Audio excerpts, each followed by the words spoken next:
Hi అండి. నమస్తే. Welcome back to my channel. అందరూ ఎలా ఉన్నారు? నేనైతే బాగున్నాను. మీరు బాగున్నారనే అనుకుంటున్నాను. ఇవాల్టి రెసిపీ వచ్చేసి కాకరకాయ ఉల్లి కారంనైతే చూపించబోతున్నాను. ఎవరికైతే కాకరకాయ ఇష్టం ఉండదో వాళ్ళు ఒక్కసారి ఇలా ట్రై చేసి చూడండి. ఖచ్చితంగా మీకు కాకరకాయ కర్రీ అనేది నచ్చుతుంది. నేనైతే చిన్న చిన్న కాకరకాయలను తీసుకున్నాను. ఒకవేళ మీరు పెద్ద కాకరకాయలను తీసుకున్నట్టయితే చిన్న చిన్న పీసెస్ లా కట్ చేసుకోండి. ఈ సైజువి తీసుకున్నారంటే మధ్యలోకి కట్ చేసుకుంటే సరిపోతుంది.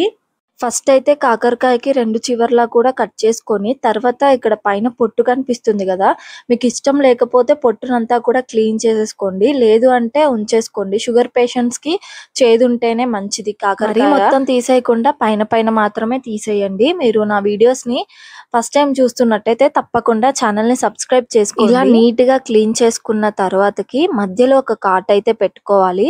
సో కాటు పెట్టుకునేటప్పుడు జాగ్రత్తగా పెట్టుకోండి. చేతులు జారడం కట్ అవ్వడం అనేది జరుగుతుంది. సో జాగ్రత్తగా నిదానంగా కట్ చేసుకోండి.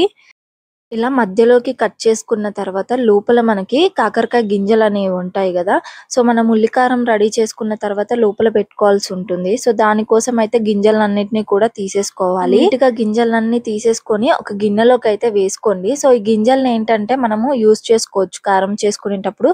లేదు గింజలు వాడటం ఇష్టం లేదు అనుకుంటే పక్కకు పెట్టేసుకున్నా సరిపోతుంది. కాకరకాయలు కొంచెం చేదున్నా పర్లేదు తింటాం అనుకునే వాళ్ళైతే డైరెక్ట్‌గా కూడా ఫ్రై చేసుకోవచ్చు. లేదు తినేటప్పుడు అసలు చేదు ఉండకూడదు అనుకునే వాళ్ళైతే ఒక గిన్నెలో కాకరకాయలను వేసుకొని ఉప్పు, పసుపు వేసుకొని కలుపుకొని ఒక 10 నిమిషాల పాటు పక్కకు పెట్టేసుకోండి.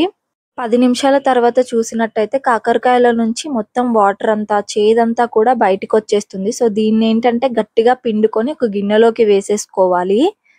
కాకరకాయ అనేది షుగర్ పేషెంట్స్‌కి ఒక మెడిసిన్ అనే చెప్పొచ్చు. ఎందుకంటే కాకరకాయలో ఇన్సులిన్ రసాయనాలు అనేవి కొన్ని ఉంటాయి. సో అవేంటంటే మన బ్లడ్‌లో ఉన్న షుగర్ లెవెల్స్‌ని చాలా బాగా కంట్రోల్ చేస్తాయి.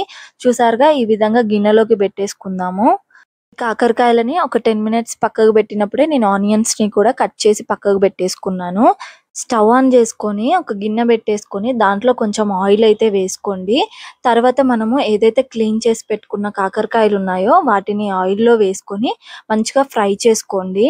ఇలా ఫ్రై చేసుకునేటప్పుడు ఏంటంటే స్టవ్ అనేది లో ఫ్లేమ్‌లో పెట్టుకొని కుక్ చేసుకోండి. ఎందుకంటే హై ఫ్లేమ్‌లో పెట్టారంటే పైన వరకే ఉడుకుతాయి. లోపల ఉడకవు. అదే లో ఫ్లేమ్‌లో పెట్టుకున్నారంటే లోపల కూడా కుక్ అవుతుంది మంచిగా. సో ఈ కలర్ వచ్చేంత వరకు ఫ్రై చేసుకొని ఒక గిన్నెలోకి వేసేసుకోండి. ఇంకొంచెం ఫ్రై అయినా పర్లేదు. ఇంకొక 5 మినిట్స్ ఉంచినా కూడా ఏం పర్లేదు. కాకరకాయలు అనేవి ఎంత ఫ్రై అయితే టేస్ట్ అనేది అంత ఎక్కువగా వస్తుంది. కాకరకాయలను అయితే తీసి పక్కకు పెట్టేసుకొని చల్లారనిద్దాము. అదే గిన్నెలో కొంచెం జీలకర్ర, ధనియాలు వేసుకొని కలుపుకోవాలి. ఇవి కొంచెం వేగిన తర్వాత ఎండుమిర్చి వేస్తున్నాను. ఇక్కడ నేను 8, 9 ఎండుమిర్చిలను అయితే వేసుకుంటున్నాను. ఇవి కూడా వేగిన తర్వాత మనం కట్ చేసి పెట్టుకున్న ఆనియన్స్ ఉన్నాయి కదా, వాటిని కూడా వేసుకొని మంచిగా ఫ్రై అవ్వనివ్వాలి. ఆనియన్స్ కొంచెం ఎక్కువగానే వేసుకోండి. ఎందుకంటే ఆనియన్స్ తోని కూడా మంచి టేస్ట్ వస్తుంది. సో ఈ విధంగా ఈ కలర్ వచ్చేంత వరకు వేయించుకున్న తర్వాత స్టవ్ అనేది ఆఫ్ చేసేసుకొని చల్లారిన తర్వాత ఒక మిక్సీ జార్‌లోకి తీసేసుకోండి. దీంట్లోనే వెల్లుల్లి, ఉప్పు, కారం రుచికి సరిపడా వేసుకోండి. వెల్లుల్లి నేను ఆనియన్స్‌లోనే వేసేసుకున్నాను.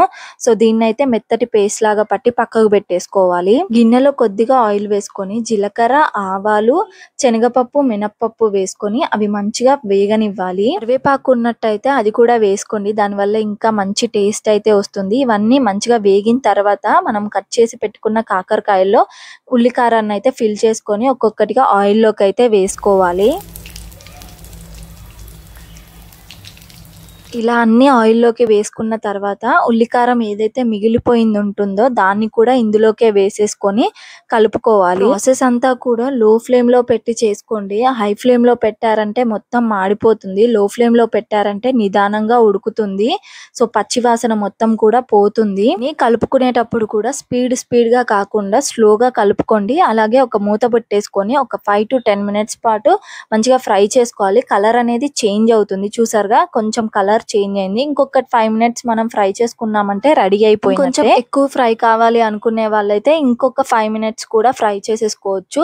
సింపుల్‌గా అయిపోతుంది. వేడి వేడి అన్నంలో వేసుకొని తిన్నారంటే తప్పకుండా మీకు నచ్చుతుంది. అంతే అండి ఈ వీడియో మీకు నచ్చిందా? ఒకవేళ నచ్చినట్టయితే తప్పకుండా లైక్ చేయండి. మరిన్ని మంచి వీడియోస్ కోసం నా ఛానల్‌ని అయితే సబ్స్క్రైబ్ చేసుకోండి, షేర్ చేయండి అండ్ కామెంట్ చేయండి.